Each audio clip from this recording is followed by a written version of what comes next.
Uma das declarações mais interessantes que eu já vi sobre oração vem de um reverendo antigo que dizia que quando o povo de Deus ora, o céu se move, o inferno treme, coisas novas acontecem na terra.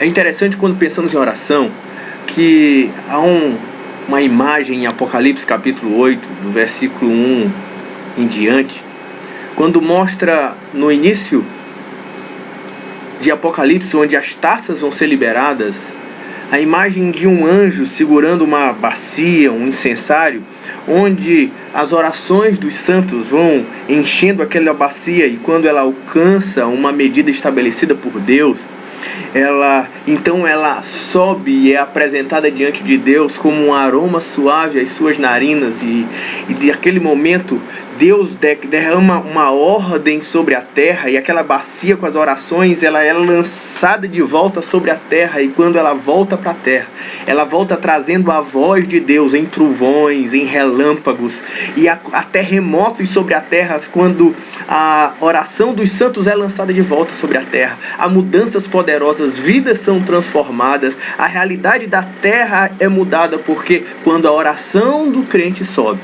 depois ela é enviada com o fogo de Deus sobre a terra, e mudanças poderosas e significativas acontecem na face da terra. Deus pode fazer, através da oração, terremotos na tua vida espiritual, na tua família, na tua vida financeira, nos teus sonhos.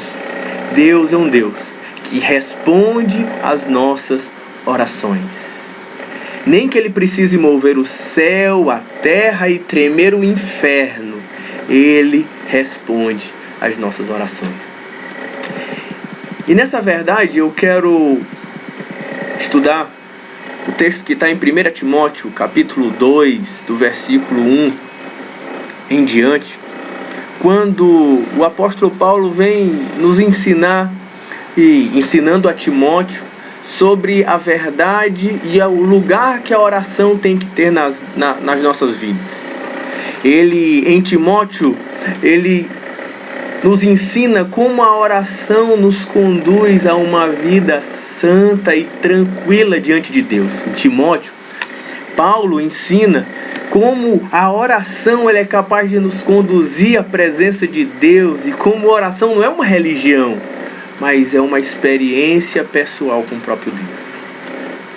1 Timóteo, capítulo 2, versículo 1 até o 8, ele diz assim: antes de tudo, pois, exorto que use da prática da súplica, da oração, intercessões, ações de graça em favor de todos os homens, em favor dos reis e dos que se acham investidos de autoridade, para que vivamos uma vida tranquila e mansa, com toda piedade e respeito.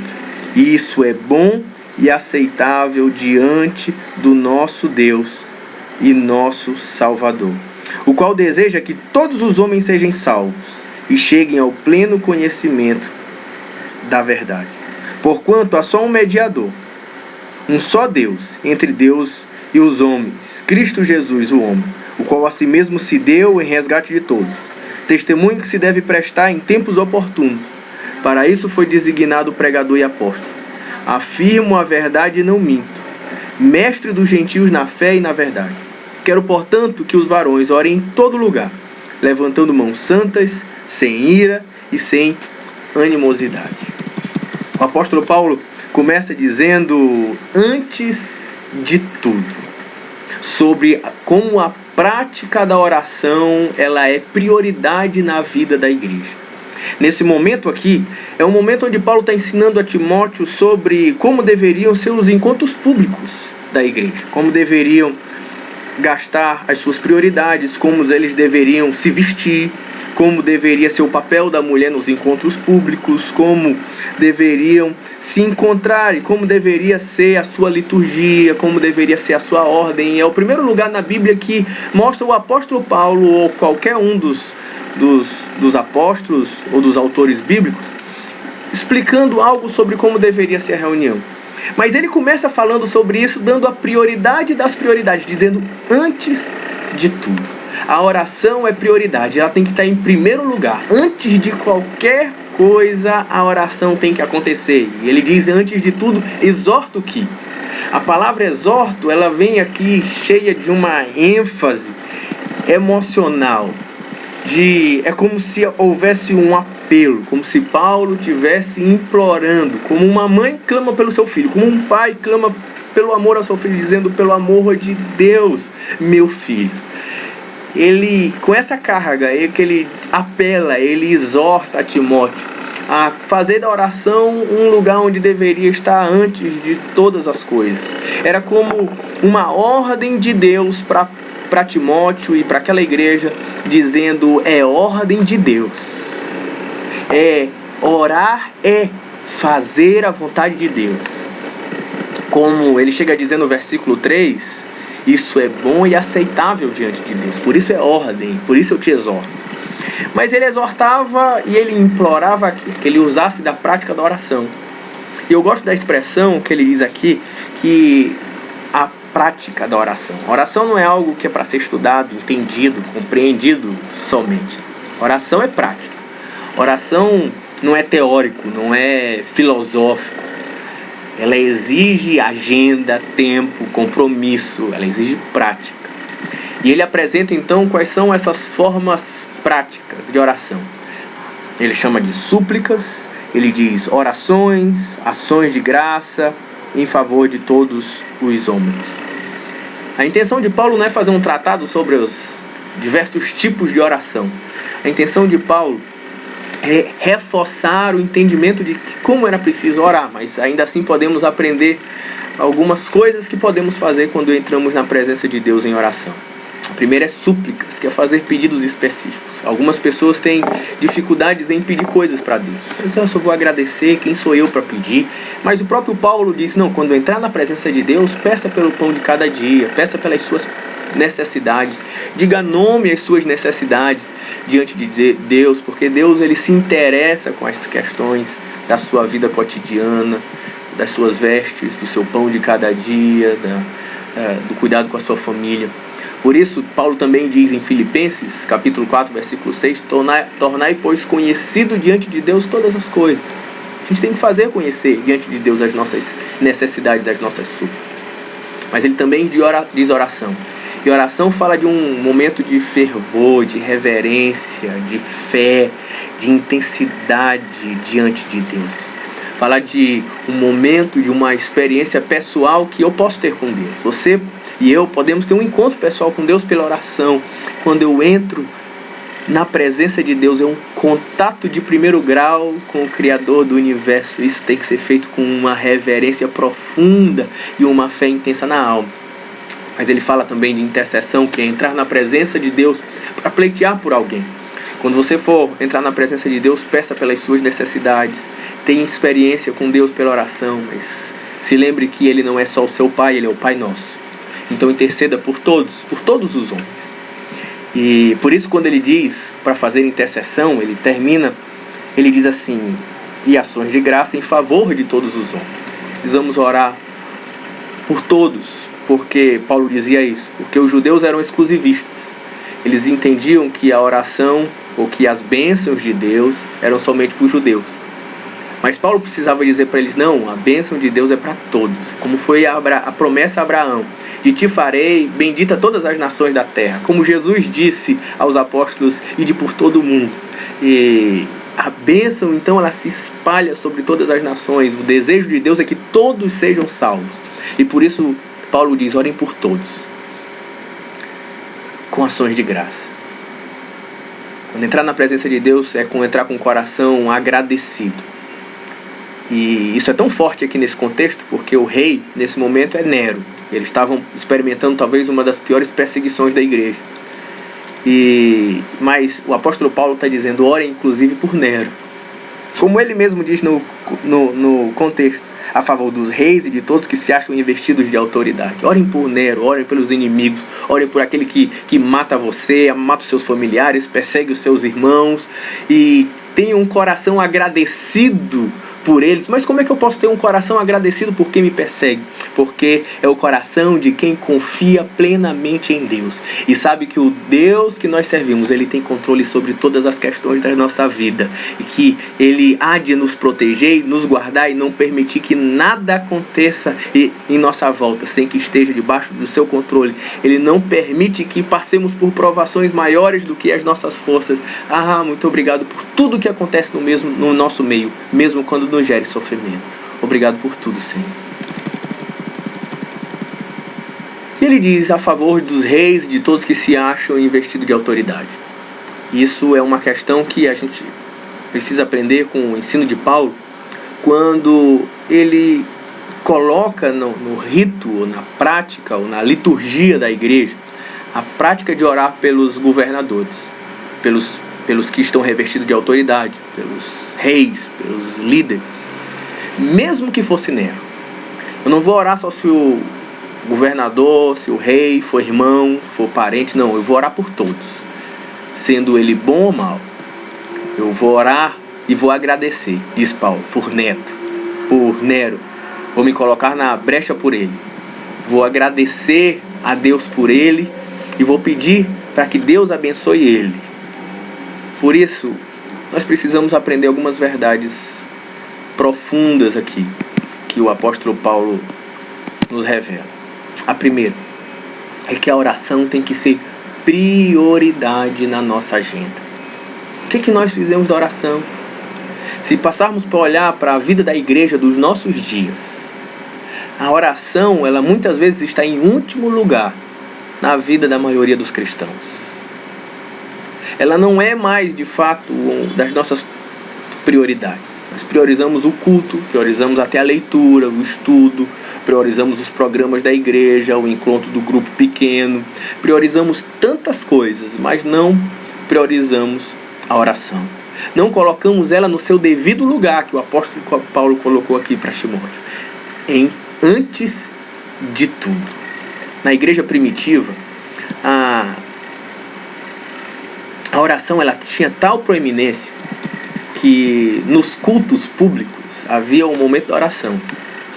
Essa tradição, ela se perpetuou por muitos anos, chegou até a Reforma. E assim como quem ia trazer a palavra era escalado, e ele se preparava e ele estudava para compartilhar a palavra, assim também aquele que orava era escalado.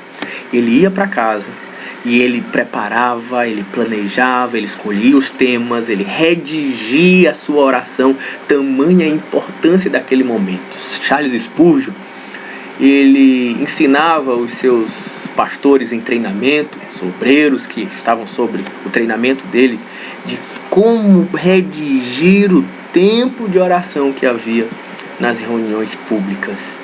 Não estou dizendo que precisamos voltar a redigir as nossas orações, podemos ser espontâneos, mas precisamos dar a mesma prioridade, a mesma importância, o mesmo valor à oração também nas igrejas dos nossos dias. E qual é o lugar da oração nas suas prioridades? Será se é também, primeiro vem os programas da igreja, o grupo pequeno, talvez a classe de escola bíblica, talvez o banho no cachorro e depois em oração? Mas coloque a oração no devido lugar. Volte a fazer prioridade. Volte a fazer da oração o seu lugar certo, antes de tudo. Segunda verdade que a gente tem que aprender aqui é que a prática da oração, ela não só é algo que vai me fazer milagres e bênçãos de Deus na minha vida. A prática da oração é uma atitude de obediência a Deus. Não é uma opção, é um dever, é uma ordem apostólica da palavra de Deus.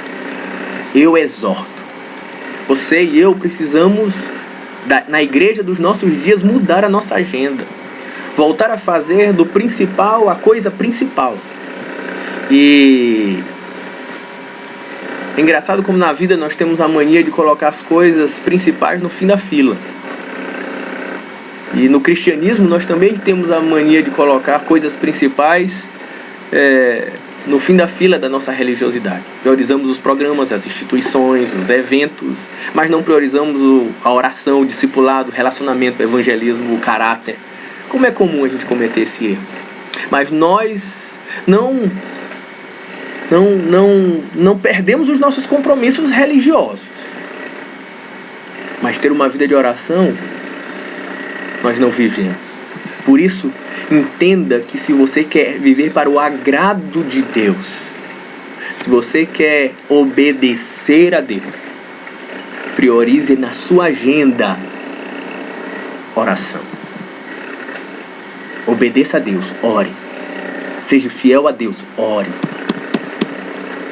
Terceira verdade que eu aprendo aqui com você é que precisamos aprender a praticar a oração por todas as pessoas que Deus tem colocado diante de nós.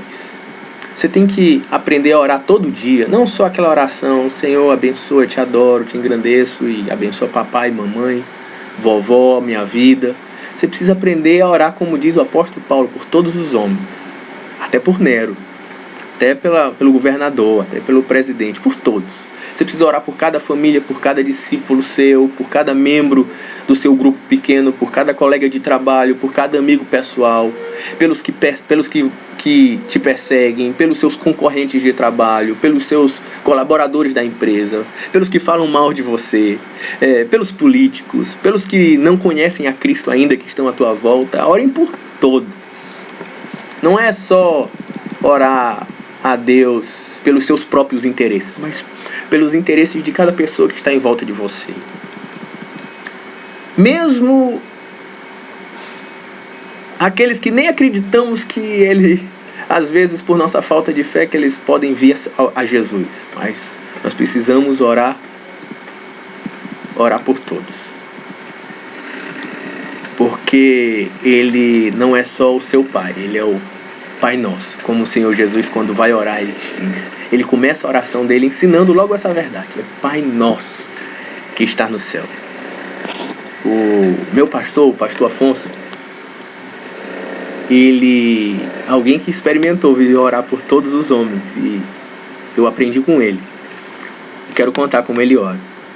Quando o pastor Afonso ele ora normalmente na vida dele 2 horas por dia, de 6 às 7 da manhã e de 6 às 7 da noite. Faz parte da agenda dele. Em momentos de campanha de oração da igreja, ele ora 4 horas por dia, de 6 às 7 da manhã, de meio-dia a 1, de 6 às 7 da noite e de 10 às 11 da noite. Mas a oração do pastor Afonso ela é um pouco engraçada, porque ele é alguém que, quando vai orar, ele ora por todos os homens. Ele começa a oração dele dizendo: Senhor Jesus, muito obrigado por esse dia, igual todo mundo começa. E depois ele começa: abençoa o Rafael, abençoa a Rossana, abençoa a Lara. Meu Deus, olha a Rafinha, olha a Cristina, olha o Ener, a Raíssa, a Manuela, o Davi, o Ivan. E assim ele começa a caminhar pelos irmãos da igreja. Diz: abençoe a Leda, a Gabi, o Reinaldo. E assim ele vai contando dizendo e pontuando diante de Deus cada nome. Ele começa a orar pela secretária dele, pelo frentista que ele conheceu no posto de gasolina, e ele passa às vezes horas, minutos e minutos e dezenas de minutos colocando o nome de pessoas diante de Deus. Preciso confessar que eu por muitas vezes achava muito chato orar com o pastor Afonso, até que um dia eu entendi que eu preciso ter o mesmo amor que ele tem pelas pessoas, para gastar tempo orando por elas, como ele faz. Quarta coisa que eu preciso aprender com você nesse texto é que nós precisamos colocar a oração pelas autoridades em nossa agenda de oração e nas nossas liturgias da igreja. Em vez de a gente só ficar criticando, desonrando as nossas autoridades, como nós estamos agora na época de eleição. Domingo que vem é o dia das eleições. Por muitas vezes a nossa prática, quando tratamos de política ou de autoridades, é de crítica, de falar mal, de ser às vezes desrespeitoso. Mas o ensino de Paulo diz que a posição da igreja sobre a oração tem que ser uma posição de intercessão. Você precisa orar pela sua igreja. A sua igreja precisa orar pelos seus líderes, pelo prefeito, pelo governador, pelo presidente, seja ele bom ou mau, seja ele honesto ou desonesto. precisamos orar por eles. Tem que ser parte da nossa liturgia, do nosso serviço a Deus. É dever da igreja orar pelas nossas autoridades. Então, o apóstolo Paulo, ele continua dizendo sobre que se a gente precisa fazer da oração uma prática, a gente precisa ter uma vida abençoada pela oração. Você sabia que pode ter uma vida abençoada pela oração? Ele diz, por isso nós precisamos orar e agradecer e interceder por todos os reis, por todos os homens, inclusive dos reis, dos que se acham investidos de autoridade, para que vivamos vida tranquila e mansa, com toda piedade e respeito. Ele diz o motivo porque eu tenho que viver a prática da oração, inclusive pelos reis. Para quê? É a palavra que ele usa. Eu posso experimentar uma vida tranquila e mansa, com piedade e respeito. A palavra tranquila aqui, ele vem de uma palavra grega que eu acho muito interessante, que não é a paz de alguém que tem um sentimento interior, mas é a paz de quem não está em guerra. Então, se eu estou em guerra, os meus filhos foram para a guerra, os inimigos entram sobre a minha terra, destrói a minha plantação, as fronteiras são fechadas, não há negociações, a economia cai, há sofrimento nos povos. Mas quando não há guerra, então eu estou em paz. Estou em condições de viver em tranquilidade com a minha família, em prosperar os meus negócios, as minhas plantações estão protegidas, as minhas fronteiras estão protegidas. Então o que o apóstolo Paulo está dizendo é que quando eu estou diante da presença de Deus, me entreguei diante do Senhor e faço diante de Deus a minha vida em oração, as minhas fronteiras estão protegidas, a paz sobre a minha casa, a vitória sobre os inimigos, o Senhor derrama sobre a minha vida tranquilidade e vida mansa, porque agora o manso já fala dessa paz interior, dessa paz que eu sinto na alma. Se eu estou na presença de Deus em oração, se eu conheço Deus pela oração, se eu faço a oração prioridade, a minha relação com Deus é outra, e a bênção de Deus, a proteção de Deus traz na minha vida uma vida tranquila e mansa. Mas mais do que isso, ele continua e me leva para uma vida de piedade e respeito. A palavra piedade fala de ter profunda reverência a Deus, de honrar, de venerar, de adorar a Deus.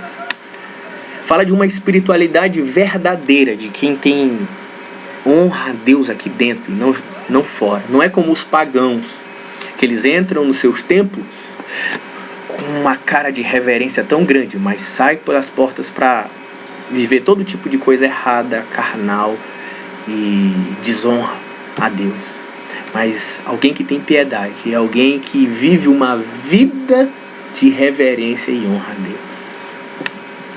Quando eu tenho uma vida de oração, então a minha relação com Deus, ela evolui de tal maneira que o meu coração passa a ser um coração cheio de piedade, de honra e de reverência ao Deus que eu conheço. Meu coração é transformado de glória em glória diante da presença de Deus. E no interior a minha vida é transformada por essa presença. De tal forma que ela é piedade, porque gera uma honra no interior, mas ela leva a uma vida de respeito. O respeito é um comportamento coerente e é um coração piedoso. Alguém que vive com honestidade, com santidade, com coerência, com caráter. Então, a vida de oração, ela é tão poderosa na vida do cristão que ela pode fazer com que a nossa vida ela cresça na presença de Deus ao ponto de que eu possa viver uma paz tranquila e mansa de vitória, mas vitória também contra o pecado, contra a carne, contra o mundo, e pode me conduzir e me levar a uma vida de santidade. E isso é bom e agradável diante de Deus. Por isso nós devemos orar. Porque se por um lado a oração me traz vitória sobre os meus inimigos, seja nessa terra, nas circunstâncias, ou seja, pelo pecado que me assedia, eu tenho um motivo ainda superior, porque isso é agradável diante de Deus. Por isso você precisa aprender comigo que a oração nos leva a uma vida abençoada e santa. Por que você deve orar hoje, na sua casa aí? Por que você deve orar hoje, aqui onde eu estou, eu devo orar? Porque ela nos coloca debaixo dessa proteção divina. Ela coloca o meu e o seu coração debaixo da proteção divina. Ela move o reino de Deus em nosso favor. Ela faz com que os céus e os anjos e o poder de Deus se movam em nosso favor. Ela nos protege dos nossos inimigos quando oramos e entregamos ao cuidado de Deus as nossas vidas. E o resultado é paz na alma e vida tranquila. E porque orar, ela nos fortalece espiritualmente. Nos leva a uma vida verdadeiramente espiritual. O religioso, ele vai para os cultos. O homem espiritual, ele conhece a Deus pela oração. Orar nos conduz a uma vida que vence o pecado hoje, no dia a dia, no trabalho, no meio dos amigos. Se eu sou forte em oração, eu estou fortalecido contra o pecado. Porque o homem de oração, ele está alimentado no seu interior, não cheio da carne, da novela, dos desejos desse mundo, das lascívias que esse mundo tanto inunda a nossa mente. Não, você está alimentado no espírito e agora forte para vencer a carne. Se eu e você queremos deixar de viver nesse Brasil um cristianismo raso e vencer o pecado e o mundo, precisamos de uma vida de oração, de viver uma vida para o agrado de Deus. Por isso, pratique a oração, gerando hábitos transformados, tendo momentos diários a sós com Deus, adorando a Deus durante o dia, lembrando a Deus durante o dia, colocando, a memória de Deus, botando no seu celular de 1 em 1 hora para orar, e tire nem que seja alguns segundos ou 1 minuto de oração para passar o dia embanhado em oração na presença de Deus, buscando desfrutar da presença dele, orando com os irmãos, seja no grupo pequeno, seja nos encontros de oração da igreja, seja no encontro de discipulado pessoal, seja no culto familiar com a família, seja nos cultos, sejam mais recheados de oração e intercessão. Nós precisamos ensopar a nossa vida e a nossa vida religiosa de oração. Porque a oração é ela que nos conduz a Deus. Como ele diz, isso é bom e aceitável diante do nosso Deus e nosso Salvador, que deseja que todo homem seja salvo e chegue ao pleno conhecimento da verdade. Porque há um só mediador entre Deus, há um só Deus, um só mediador entre Deus e os homens, Cristo Jesus, o homem ao qual a si mesmo se deu em resgate de todos. Testemunho que se deve prestar em tempos oportunos. Para isso fui designado pregador e apóstolo, mestre dos gentios na fé e na verdade. Porque Deus quer que todos sejam salvos, inclusive Nero, inclusive o seu inimigo, inclusive os familiares, todos. A obra de evangelização começa em oração, porque só um conduz a Deus. Só há um mediador entre Deus e os homens. Não é o pastor, não é o santo, não é o profeta. Só Cristo pode me conduzir e conduzir as minhas orações a Deus. Por isso, 2 coisas nós precisamos fazer: interceder e orar por aqueles que não conhecem a Jesus.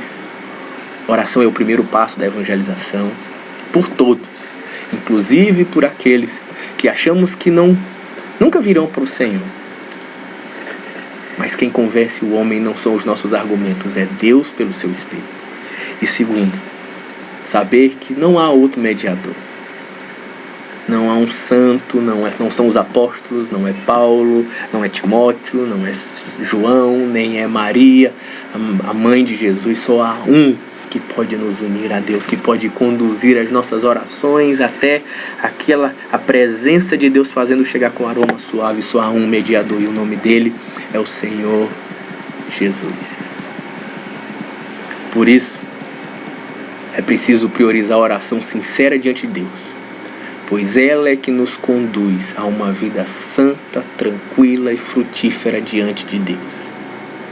Assim, quando temos uma vida de oração, o céu se move em nosso favor para nos fazer ter uma vida feliz, plena, de paz e prosperidade, e de uma espiritualidade verdadeira e frutífera. Ore, pois ao apresentar diante de Deus as suas orações, então elas subirão à presença de Deus como um aroma suave. Lá serão banhadas no fogo do altar de Deus e serão lançadas de volta sobre a terra, recheadas de milagres, maravilhas, terremotos transformadores e avivamento sobre a sua vida. Deus abençoe.